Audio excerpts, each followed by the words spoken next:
The Guardians' streak of 5 series wins in a row came to an end, and in being swept by the Braves over the weekend, the Guardians proved that if they want to stay in the playoff race, it starts with pitching.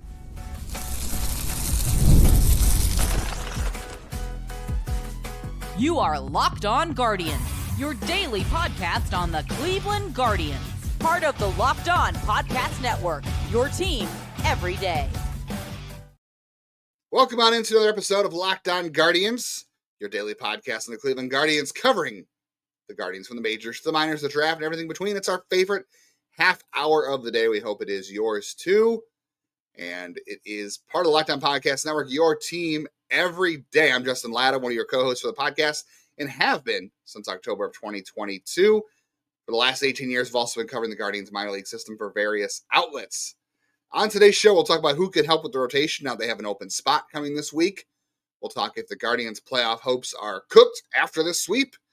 And we start today talking about how the Guardians' run to stay in the playoffs has to start with pitching. Before we get into all that today, today's episode of Locked On Guardians brought to you by FanDuel. Football season is around the corner. It is really here. Visit the FanDuel app today. Start planning your future bets now. I want to take a time to shout out all of our everydayers. Thanks for making Locked On Guardians your first listen today and every day, wherever it is you get podcasts. So we appreciate everybody being here, whether you are an everydayer. I do have some shout outs to give from over the weekend. Ran into a lot of people at the Guardians game on Saturday, giving out the Tom Hamilton bobbleheads. That was a lot of fun. Was there supporting my wife's school, volunteering to hand those out and getting some stuff for their school. So that was a lot of fun.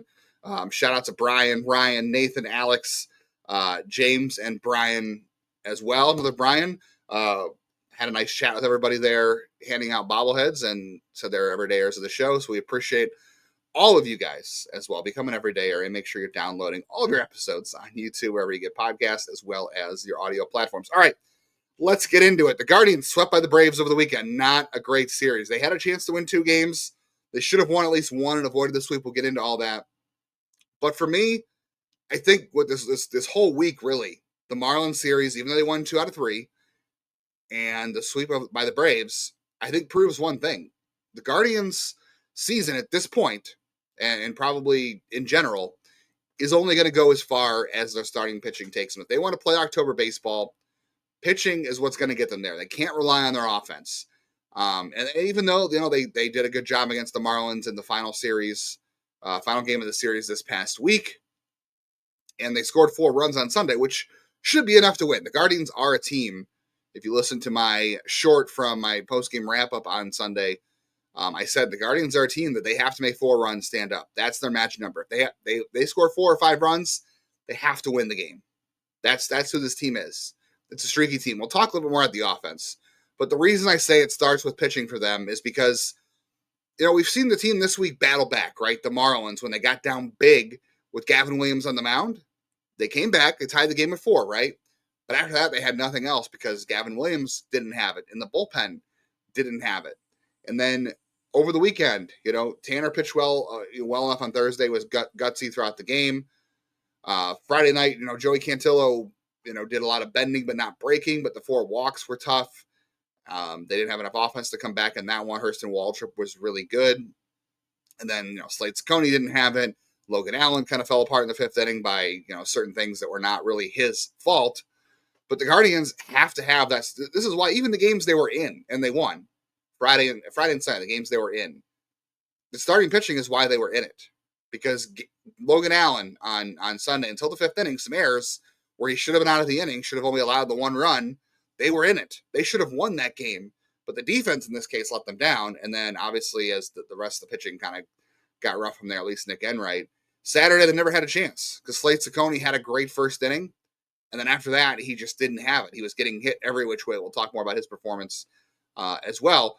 So the Guardians' run, the reason they were so good, that they had come all the way back to be in a wild card spot or just on the outskirts of a wild card spot, is because of their starting pitching. The reason they got so good is because their pitching really stepped up. The offense, it's been better. It's been league average. We talked about how the batting average on balls in play for them has come around this year, at least in the second half.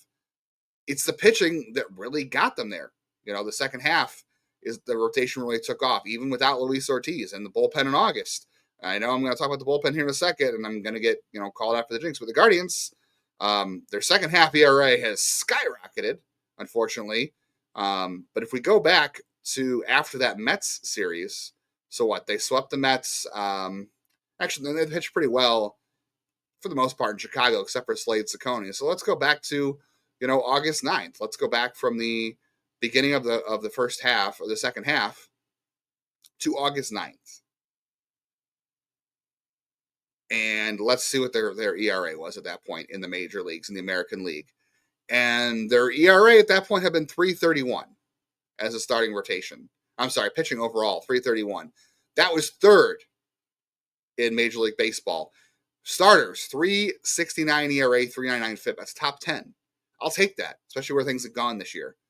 But as a whole in the second half, if I look at their ERA as a whole in the second half as it moves into August, their ERA as a starting staff is 4.24. That puts them 14th overall. They need to have a top 10 staff to stay afloat. They have to have that. The offense is too streaky.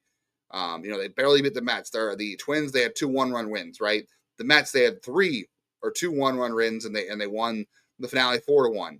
They had a tight game against the White Sox, tight loss against the White Sox. They beat the Marlins on Tuesday. And the only chances they had to win these games on Friday and Sunday were because the starting pitching was good and the defense and the offense were not good enough.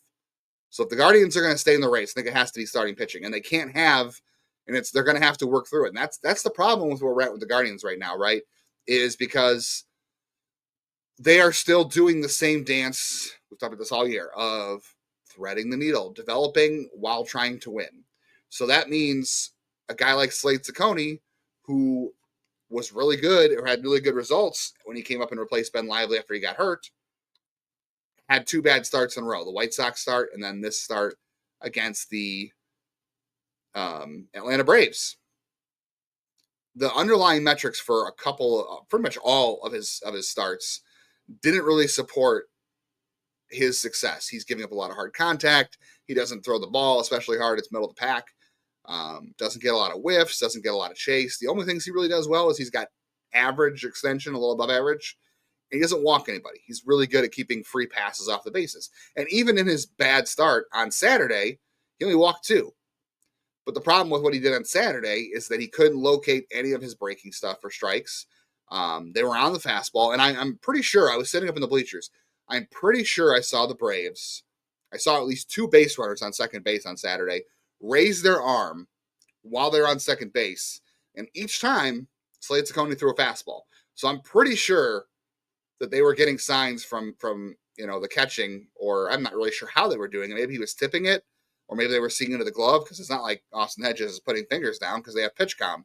So somehow the Braves kind of knew, like they were putting their arms up to indicate a fastball. I saw it twice. So, but it didn't matter because Slade Cecconi couldn't throw his off speed anyway. He had a hard time locating all that stuff. He threw 103 pitches in 4 2/3 innings, 61 for strikes. He didn't throw enough first pitch strikes. His first pitch strike percentage has gone down over the last couple of starts. So the Guardians starting pitching has to be better, and they have to let Slade Cecconi work through this at the major league level, because minor league hitters aren't really going to force him to make adjustments. The major leagues are what's making him make adjustments. He was getting by. The underlying metrics didn't really support what he was doing, but the results were there. And we said that on the show a couple times that we're just going to ignore them. We'll see what happens if they catch up. They've caught up badly. They've caught up very badly because he's got to throw his spin for strikes and he's got to throw first pitch strikes. His fastball is still getting absolutely hammered, and the reason it can work this year is because he has that great slider. The curveball's awesome. When he can't locate those for strikes, the slider should be getting in harder, but it's not for the most part. But when he doesn't throw those for strikes, when he doesn't get ahead in the count, none of that works. As for Logan Allen on Sunday, Logan Allen was fine for the first 4 innings. He had 2 innings where he threw a lot of pitches. This is the second and the fifth when he got knocked out. He nibbled, had walk problems. He had the 3 walks in the day. 2 of them came in the 5th inning. And the pitch count got run up by Ronald Acuna, who, had like a 9-pitch at bat. And, understandable. Ronald Acuna is a really good hitter, and you don't want to give in. And he fouls a lot of pitches off because he's really good. That really hurt him that inning. But Angel Martinez made an error at second base that would have been out of the inning for him. They made 2 errors on Sunday. Both, I think, were charged to Angel Martinez on a pickoff throw from Logan Allen, which we can kind of blame Logan Allen for as well. All right, we'll talk more about pitching. We'll talk more about the Guardians hitting, if their playoff hopes are cooked, and who can help the rotation on the rest of today's Locked On Guardians. This episode is brought to you by PrizePicks, the daily fantasy platform that lets you turn your football predictions into real rewards. Preseason's heating up. We know college football is on the way. Can't wait for that. And if you got your eye on some big name quarterbacks, some breakout running backs, PrizePicks is going to make it really easy for you to get in the game. Are you interested in Joe Burrow? Guy's got a lot of weapons. Saquon Barkley, can he repeat what he did a year ago? I'm a little skeptical on that, even though the Eagles are great. Josh Allen, always loved Josh Allen. Aaron Rodgers, I'm going to say no on that one. I think he's cooked as well. And the nice thing about PrizePicks, it's really simple to play. All you got to do is pick more or less on 2 to 6 player stat categories, projections. If you get the picks right, they're going to get up to 2,000 times your money, and you could cash in. And they even make it easy with the flex play option, because when one of your picks misses on the flex play, you can still double your money. So even if you get one wrong, you're still getting something out of it. So download the PrizePicks app today. Use code LOCKEDONMLB to get $50 in lineups after you play your first $5 lineup. That's code LOCKEDONMLB to get $50 in lineups after your first $5 play. PrizePicks, run your game. All right, back here on Locked On Guardians. Thank you for tuning in. Thank you for making making us part of your routine. Couldn't get around that word there. We really appreciate that, and a lot of people have said that it is part of their daily morning routine, and we do appreciate that. So make sure you are auto-downloading on all of your audio platforms: Apple, Spotify, Overcast, Pocket Cast, all those fun places. So you never miss an episode. And on YouTube, if you hit the bell, you're going to get notifications for when the show goes live, which is usually around midnight Eastern. You're also going to get notifications when we do our post-game reaction videos, breaking news videos. You also get the MLB Squad Show that comes your way once a week, which I think I'm getting back on this week. I was out of town over the weekend, so I wasn't able to be on it this week. But next week, I should be back on it. So one more note on the Guardians pitching over the weekend. Again, Logan Allen struggled, but the defense also didn't help him. The pickoff throw could have been better, but Martinez didn't get it. The Guardians, again, should have won with four runs on Sunday. They had to win. This is the kind of team, they don't have the offense to support giving up more runs than that, really. 5 runs. I mean, even good teams usually average 5 runs a game. The Braves right now are on a roll. And I know people might be looking at the Braves record and saying, well, how did the Guardians not beat them? Because they've been playing better lately. So in theory, they should have been beating the Braves. I know Jeff even did that as the preview, but the Braves lineup is healthy and back together. They've been averaging I think I saw 9 runs over the last 7 games, or 7 runs a game over the last 9 games. So they're really hitting the ball well. Profar's back. Olson's back, playing well. Acuna's back and healthy. Azuna's bat's picked back up. Michael Harris, his bat has been on fire. You saw the big home run. Ozzie Albies has been better. Sean Murphy and Drake Baldwin have been really good. The bottom of the Braves lineup all weekend long had the Guardians number, except for maybe Friday, and then we allowed 2 runs, which is why they were even in that game. Matt Olson and Michael Harris did all the damage there. The Guardians have to win with starting pitching. They have to. And the reason I bring that up is because Steven Kwan finally had a good stretch. This was a pretty good weekend for Steven Kwan. Actually, a really good week. So he took an 0 against the Marlins on the opener of that series. But then he had a home run. He had another hit the next night. And then he had 2 hits in every game this weekend against the Braves. And they still lost. Remember, we talked about earlier on the show this year. All the everydayers will remember this. We said Steven Kwan's OPS in wins earlier this year was 900. And when in losses, it was below 700. Well, look where it's at now. Steven Kwan's OPS when they win, 794. Not great, but, good enough. And then in losses, it's 669. So still below 700. His OPS has really dropped in wins because he's struggled. But we had said at one point the offense this season goes as Kwan goes, because win or lose, Jose Ramirez generally gets his. And even if he goes through a rough stretch, at the end of the day, he is still hitting win or lose for this team for the most part. And for Steven Kwan, we thought, okay, well, this is the guy who needs to hit for them to win. He hit all weekend, and they didn't win. That's why I'm saying pitching is the key for them to stay in this playoff race. Bo Naylor had a great day on Sunday, 4-hit game. You wasted that, which, that's you're not going to get a whole lot of that. Daniel Schneemann, double and triple, that was great.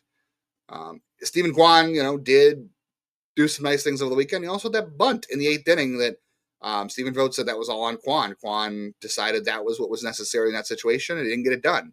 Wasn't called for a bunt. Vogt just said Steven Kwan he trusts him, and he says if that's what he thinks that he needs to do in that situation, he trusts him. And it didn't work, which is weird because, again, he had 6 hits in 3 games this weekend. So I would have taken him swinging the bat a little bit, and they were able to walk Jose Ramirez. Now, Kyle Manzardo didn't come through on Sunday.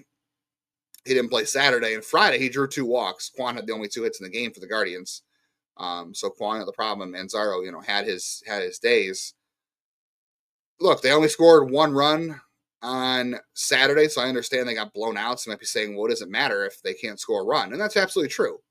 But to be in games, to win with this offense that is streaky, that can be good, guys like Kwan has run very hot and cold this year. Daniel Sheeman, when he's good, like today, is doing really good, right? Martinez, we've seen be very hot and cold. Jose goes through the stretches. Manzaro's been better lately. Bo Naylor, every time we think Bo Naylor is going to turn the corner, he has a good game, and then it doesn't sustain. Rocchio's been better since he came back, and then, we can't always rely on him to be the only offense like he was Saturday. Kafis, he's going to have a lot of up and down early on. You have guys in this lineup who are, Gabriel Arias is a great example too. A lot of guys in this lineup are streaky. So they have guys who can hit, they're just not consistent. And that's why when you're in games down 2-0 or you're up 4-1, you got to win those games because you're not going to get a whole lot more offense than that. Yes, you're going to have your days like they did against the Marlins on Thursday. But again, that's what I'm saying. It's a hot and cold offense. They're middle of the pack in the second half. They have been. They probably went down a little bit after this weekend. They have to win with pitching. They have to keep it close for the offense to have a chance because the offense did come back on Tuesday. They did go ahead in this game on Sunday. And when you're close, you have a chance. They got to let Slade Cecconi figure it out. Joey Cantillo is going back to AAA. We'll talk about that in the third segment, why that is and what's going to happen there. But let's look really quickly before we get into that piece of thing. If the Guardians are done in the playoff race after the sweep. So they had won 5 consecutive series in a row. That's pretty good. They were due for a rough stretch. Okay, they were. And all the factors lined up, right? Gavin Williams coming off that no-hitter where he really threw a lot of pitches. That hurt him. Tanner Bybee still trying to figure it out. He was okay this last time out. Could be better. Logan Allen was okay except for the 5th inning and, nibbling a little bit of defense. Cecconi's not been good. We just know where those guys are at right now. The problem for the Guardians, though, is this. They are 3.5 games out of a wild card spot. And their schedule right now is going to get tougher. They're going to go to Arizona, who obviously hasn't had a good season, but neither have the Braves, and they couldn't beat them at home. So they have to go on the road to Arizona now. Arizona is a very tough place to pitch. That's a good hitter's park. So they still have Corbin Carroll. They still have Ketel Marte when he's there. They have pieces out there. Geraldo Perdomo. You have to pitch out there. You have to do really well. They have to win the series to get back into it. Then you have the Rangers. You go to Texas. And obviously the pitching's not going well for them right now. Texas is out of the race for right now. But if you lose 2 or 3 to Texas, guess what? They're right back up on you by under a game. So you lose 2 or 3 to them, they're right back in it. Even though I know they think their season's over. But they have a plus 50 run differential. The Guardians, they get 34. Because when they lose, they get blown out. After Texas, you come home to the Rays, who are not in the race right now, but they're still a tough team. We know that. Then you host the Mariners. That's going to be tough. The Mariners are good. They made out trades at the deadline. Their offense is really good. You got Josh Naylor homecoming. They've got great pitching. Then you've got the Red Sox on the road. The Rays on the road again, which we know playing at Tampa Bay in that ballpark this year are going to be tough because it is a spring training facility. The ball flies. Could be good for the Guardians' offense. Could be tough for their pitching. And after that stretch right there, what's going to be tough. You do have the Royals, but the Royals are right behind you right now. And the White Sox. After that, you have the Tigers for 6 games. And I would probably forget about the division at this point and just focus on the wild card. But their stretch of games that have been a little bit easier, that's over. It's going to get tough. It's going to be tough to pitch in Atlanta or in Arizona. Texas is not going to be easy. The Rays are always scrappy. And then you got the Mariners to end the month. It's not, and then you got the Red Sox who are really hitting, and they got some pitching finally too. And you got to go in Tampa Bay and try to pitch there. So the Guardians, it's going to be hard for them to make the playoffs. They are going to have to go back on a streak where they win 5 series in a row if they're going to get back in. They built themselves this hole, and then it's easy for them to lose 2 out of 3 or get swept, and all of a sudden they're right back out of it because that's the hole they dug themselves earlier in the year. So they're forcing themselves to have to play a lot better, and they got to pitch better. All right, we'll talk more about the rotation, specifically who could help the Guardians with their open rotation spot coming up. We'll talk about who it won't be. We'll also talk about who it could be coming up on the rest of today's Locked On Guardians. August 26th is officially FanDuel Futures Day. That's next week. It's a brand new holiday for the football fan like you who lives for bold predictions and preseason hunches. This is just 24 hours. FanDuel is going to give you deals on NFL season predictions. So if you want to call your shot for the MVP, if you want to look at a long shot division winner, don't pick the Browns, or you're ready to crown your Super Bowl champ before week 1. I don't know who I'm going to go with for that one, to be honest with you. I really haven't spent a whole lot of time thinking about that. I really put my hopes on my fantasy football team. But you always could make your pick for MVP. You could make a pick for who's going to win the Super Bowl, or you could even go with division dark horses. As far as baseball goes, the over-under on Monday in Arizona is 9. You have Gavin Williams, who obviously is coming off a rough start. It's a rough pitching environment. Zach Gallen's supposed to go for the Diamondbacks. He's not having a great year again. Rough pitching environment. Tempted to say, take the over. The Guardians did score 4 runs on Sunday, so I'm pretty sure they're going to give up 4 runs in the desert, so I would probably go the over. I know it's only 8, but someone's got to win. So I'm probably going to go over. Visit the FanDuel app today. Start planning your futures bets now, because FanDuel Futures Day is only one day. FanDuel, play your game.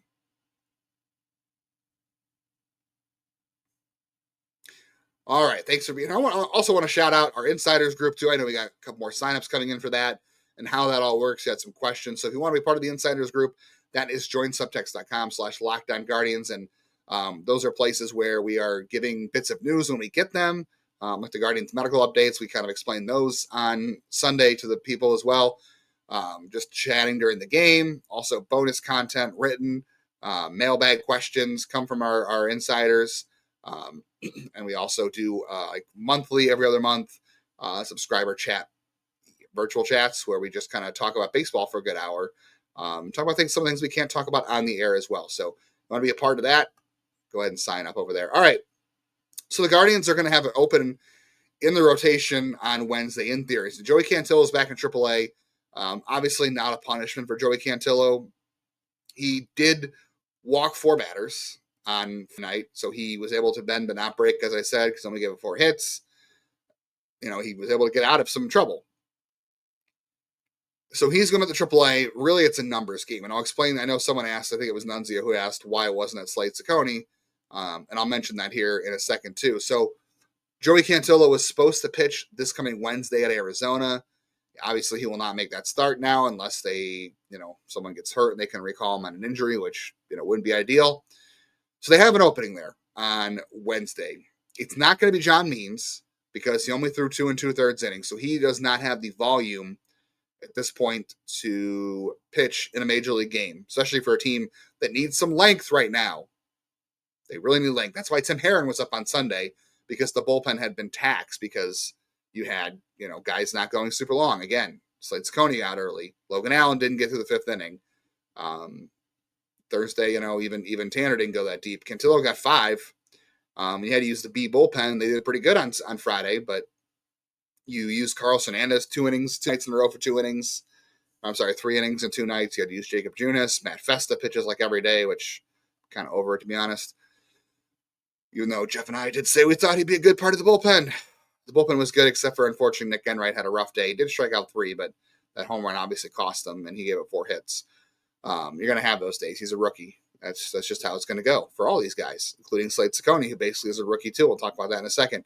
So Cantillo goes back to AAA, and he's going to continue starting. Can't be back up for 15 days because of the rule. So they need a pitcher on Wednesday, and it's not going to be John Means, as I said. It's not going to be Tristan McKenzie. Tristan McKenzie did pitch on Sunday for an inning in Columbus. He is back in Columbus, away out of the exile of the Arizona complexes. He threw 28 pitches, 15 strikes, walked 2, was not good. But it was a scoreless inning. He gave an unearned run. Not going to be Tristan McKenzie. So the options for Cleveland on Wednesday are this. They could go with a bullpen game because they have an off day Thursday. So if Gavin Williams and Tanner Bybee can go 6 or 7 innings in their start, in theory, you could roll out Colby Allard and Nick Enright and Eric Sabrowski and Jacob Junis and, all those guys you can get to the pen. If they're not taxed from the first 2 games, it's going to rely, again, when we go back to starting pitching is the key to this all, right? So they're going to have to pitch well in order to make a bullpen game feasible on Wednesday without making a move. If that's not possible, I would bet on being Parker Messick. I know I've said that earlier in the year. I thought he was going to pitch earlier in the year, but they ended up going with the bullpen game, which is why I'm saying right now bullpen game might be an option for them. But if not, that is Parker Messick's scheduled day to start. I would probably imagine they're going to have to figure this out after Gavin's start on Monday because they're in Arizona and Columbus is back at home hosting in Columbus. So they would have to get Parker out there pretty quick, and you don't want to be calling him Tuesday and say, hey, you need to start tomorrow. And guess what? The game is at 3:40 Eastern time, so it's 1:40 Arizona time. You probably don't want to fly him in on Tuesday night for a Wednesday day game, even though you get some hours back by going west. So I think they're going to figure this out by Monday night, is what I'm guessing here. So I think it's going to be Parker Messick. We'll see what happens. They do have an open spot in the 40-man roster because of Trevor Stephan, who was, I didn't even know, they had basically subjected him to waivers to remove the 40-man roster. Nobody claimed him because he's just not good right now. He can't throw strikes, and when he does, they get hammered, and he's only throwing 90-93. Normally was a guy who was sitting 94 to 96, 97 before. So Trevor Stephan, not an option to help this bullpen, at least at this point. I don't think Franco Alamon is either because he gave up some runs over the weekend that were pretty ugly. Doug Nikhazy's always an option, maybe. There's Zach Ken who's still on the 40 if they need to call him up. But they can only have 14 pitchers on their roster, so they can't send another hitter down for an extra pitcher. They could always option. I'm trying to think who has options at this point. Could be sent down. Enright's still got options. Obviously, Herron does, but he was just brought back up. Sabrowski does, but they need him. So I don't think they're going to be able to send out anybody unless they want to DFA a Festa or Junis or Hernandez. I doubt Junis. Hernandez maybe, but I think they're going to hang on to him. And obviously it won't be Kobe Aller because they've been using him for length. So I'm really guessing it's going to be Parker Messick on Wednesday. We'll see what he can do. We'll talk about it when the announcement's made. I'm betting on Monday just, again, because of the timing there. And the reason Slade Cecconi is going to make the AAA and not Cantillo is because it's a numbers game, but the Guardians kind of know where Cantillo is. Like, they know what he's got to do to be better, and he's got to throw more consistent strikes. He's just really down because they needed the extra arm on Sunday, and Cecconi had just pitched, and Cantillo pitched better than him. There's no doubt about that. But they kind of know what Cantillo is at this point, right? Like, I think there's still things he needs to do better, but we've seen a lot of Cantillo up here. And we know the stuff is good when he throws strikes, when he gets ahead. We know walks are an issue for him. I think they kind of know what they have in him. They're hoping he can throw more strikes in the future. He may or may not be able to do that. We'll see. With Slade Cecconi, he's working through some things. And again, I said before, it's not going to help him to go to AAA and work on these things. He's going to have to figure this out at the major league level because he essentially is a rookie. There's so many new pitches this year. He's got a new windup. Like, he's in a new organization. He's learning so many new things. So essentially, it's his rookie year all over again, at least for him. Going to AAA at this point is not going to help him. I know it's not going to be great if he keeps struggling at the major league level because I'm emphasizing that the Guardians need to win with starting pitching right now. And again, this is where we get to the rock and the hard place of development and winning. And the Guardians try to do both, and it's very hard sometimes. Luckily, they tend to get it right more than most, which is actually really amazing considering that philosophy, which is, even money aside, we can get to that another day. But Slade Cecconi has to develop. He is part of the rotation. He is part of their future. This also preserves an option for him. He was not optioned down this year because he was on the injured list out of spring training, and then he replaced Ben Lively as soon as Ben Lively got hurt. So Cecconi has not been optioned down to AAA this year. So by keeping him up, they preserve his option to next year. That carries over. Whereas Joey Cantillo at one point this year was already in the minors, and that removes his last option. So going into next year, Joey Cantillo will have 0 options. He'll have to stay on the major league roster all year. Whereas you can preserve that option for Slade Cecconi in the next year if you need to by not setting him down. So that's also another reason that he is not in AAA right now as well. But I think also he needs to work through the major league level. They have to figure out what's going on. He's got to get better because they need him. They need both of them. They need everybody, all the pitching, to be better. Instead of pitching, tomorrow we'll talk a lot about hitting because Ralphie Velasquez, oh my God, is this guy on a tear? And I said it before. I think I said it to Jeff when we were doing our prospect rankings and even a couple weeks ago. Ralphie Velasquez, to me, has been the most exciting player in the farm system this year. That's more than Angel Hanau. That's more than Travis Pisana, more than Chase DeLauder. And I'll tell you why. You probably, if you're listening every day, you know why I'm excited about Ralphie Velasquez, but I will talk more about it on Tuesday's show. We'll talk probably record in progress for Guardians Diamondbacks because Jeff and I normally record about 9:30, 9:45 Eastern. So the Guardians game will be going on at that time. So we'll probably be recording in progress. But we'll talk about all the developments in the minors, all the fun stuff that happened last week, including Ralphie Velasquez. And we'll dive into some of those health updates. I know our insiders got some of the key ones. I know some people have seen them on Twitter. You got the health updates. We'll kind of dig into those and what those all mean for the Guardians in 2025, 2026, and all that good stuff going forward. So back tomorrow on your feeds as always. And in the meantime, go Guardians, go. They need some pitching, and they need to win the series in Arizona to stay afloat in the playoff race. Thanks for listening, and we'll catch you on Tuesday.